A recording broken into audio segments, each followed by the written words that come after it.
What's going on, guys? Welcome back to another episode of the Corner Office, where Ruhan and I sit down with Philadelphia's leading entrepreneurs and executives. Today we're sitting down with Dan Kessler, president of Energage, and we're going to learn about how you can build a winning culture at any company that you work for.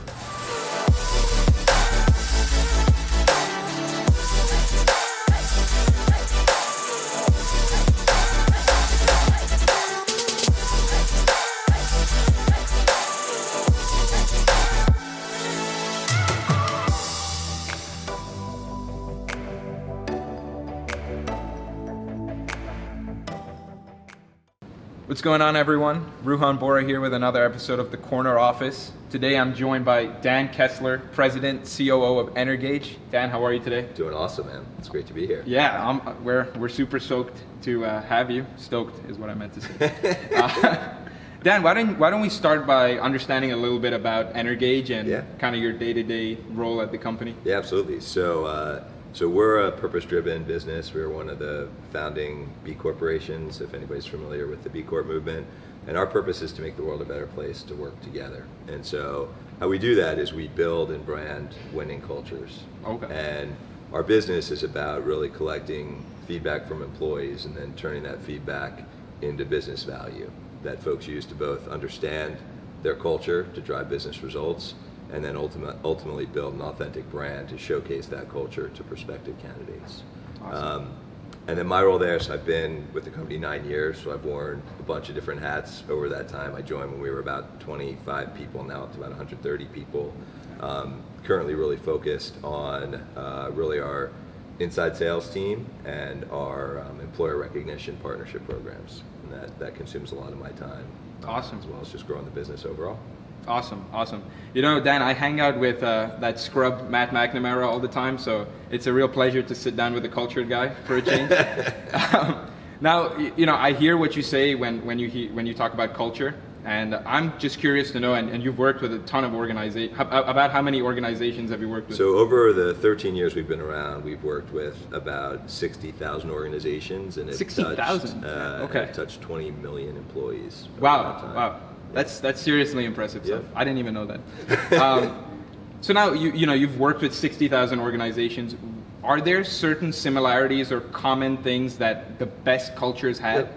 Yeah. So absolutely. So I think a couple thoughts on that. I think one is that if building a winning culture was really easy and simple, Energage wouldn't have a business. Yeah. So that said, I think because of the work that we've done and the data we've collected, we know what great looks like. Yeah. And it ultimately starts with being intentional about culture. So leaders fundamentally, in our view, have two choices, because a culture is going to exist in an organization. Right. You can have an accidental culture, which just kind of forms around you, or you can build an intentional culture. And the way that we think about that is really in kind of four imperatives, essentially. And those are to align, connect, coach, and perform. Okay. I'll just say a little bit about what each of those means. Please. So when you think about align, the way that we've understood that, again, through all the work that we've done, align is really about, are we clear on the direction of this business? Do we have a clear set of values that drive our behaviors? Connection is really about how communication works in both directions. Do senior leaders understand what's actually going on? Do employees feel well informed about important decisions that impact their roles? Are folks being appreciated? Is there a sense of meaning in their work? So that's connection. Coaching is really about that manager-team member relationship. Do we have a growth mindset for our team? And then perform is ultimately, how's the work get done, right? Are we getting things done efficiently and well? Are we open to new ideas? Is this an inclusive place to work? And so really those are the core ingredients that we see define a winning culture. Now the specific recipe is going to depend on the specific industry you're in, the leadership team, the strategy of the business, but those ingredients don't change. Right. No, that's an awesome answer. And I think, for a lot of people, maybe they haven't even thought about what values do we actually have at the company, right? And that's sort of the accidental culture development. That's right. Yep. A lot of times I hear like, oh, okay, our company values transparency, or we value respect, and all these nice sounding words. and you've spoken about these 4 things a little bit, but what would you say is one of the more important things when it comes to actually implementing this culture? So it becomes about the day-to-day actions more so than the words you put on the walls or in a handbook. And what we have observed and what our data shows is that it fundamentally starts with leadership. And so if senior leadership is not aligned around the direction that the business is headed, the values by which that company is going to operate, it's very difficult to make significant progress on building a winning culture and ultimately delivering results. And so fundamentally that's where it has to start, with the actions, behaviors of those leaders day in and day out.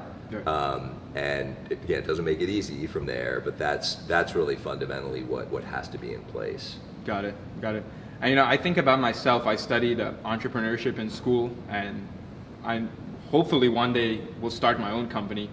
So do you have any guidance for maybe some entrepreneurs who are watching this video, and for guys like me, on how to, from the very beginning, build that winning culture? Yes. So I think specifically for entrepreneurs, the culture really forms around you and your leadership style. And so, part of that for the entrepreneur is having the self-awareness to understand, who you are at a deep fundamental level, and fundamentally some of your core values are going to become the core values as a person, of the right? business. Yeah, exactly. Right. And so now part of what happens, that's really easy when it's you sitting in your garage with an idea. Once you bring some people into that mix, it's ensuring that they're part of defining that culture early on. And you hear this from successful entrepreneurs over and over again. The ones who define that early on with the team, it then allowed them to scale. I think what we see is when the challenge is when you kind of don't do that initial groundwork, the culture becomes more of a cult, a personality, where it really revolves around that individual, and then the team can't scale it. And that's when things start to break, as you start to have success. And again, doing that while trying to build a business is not easy, because there's so many fires that you're putting out. But how do you kind of live those core values as you're putting out those fires, as you're growing the business, as you're hiring, having to fire, figuring out the strategy? All and that's stuff, really right? what it comes down to. Awesome.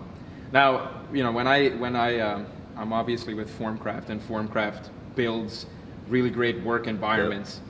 And you obviously know what it means to work in a great environment. So when you walk into someone's office, what are a couple of things that immediately kind of tip you off to what sort of environment they're working in? It's funny. So you often hear people say, "I just know when I walk in. I just get a feel for the culture when I walk in."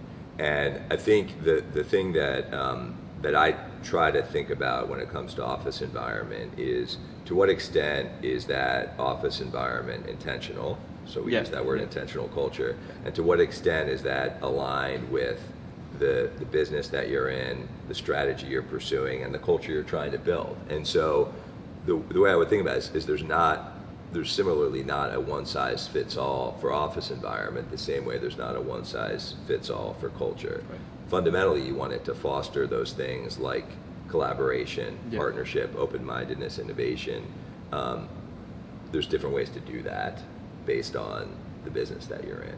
So that's the way that I would kind of think about it and approach it.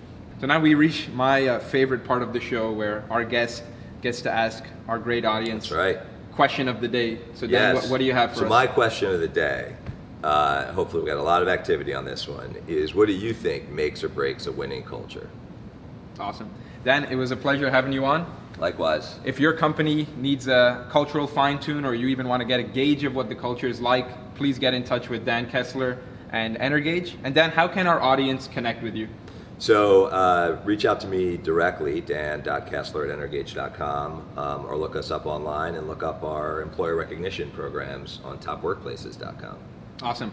Guys, thank you so much for watching the episode. Keep it locked into Formcraft for all the best content. Thank you.